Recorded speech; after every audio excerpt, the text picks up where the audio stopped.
संकीर्णन दमन बलवीर छदामी मनसुखा, सभी को लेकर के शीला भाभी के आंगन में पहुंच गई।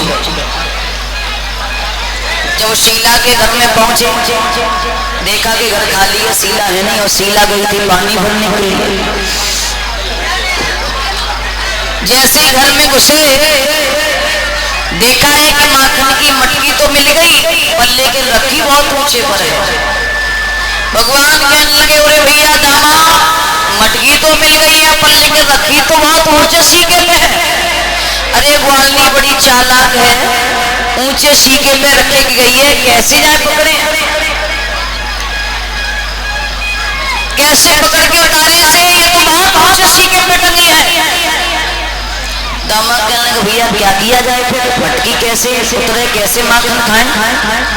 बोले ऐसा करो, सभी ग्वाल वाल खड़े हो जाओ इस मटकी के नीचे, और दामा तेरे कंधन पर मैं खड़े हो जाऊंगा, और तेरे कंधन पे चढ़ के मटकी को उतार लूंगा। बोली ठीक है।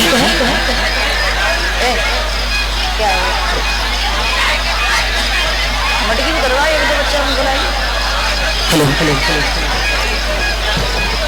मेरे प्रेमी भक्तों, आज भगवान दुनिया ने क्या किया कि सभी ग्वाल वालों को लचाया, मटकी उतारने लगे।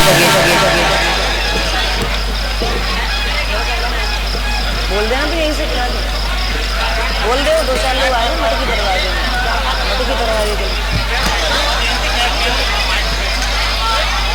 शांति में रखेंगे।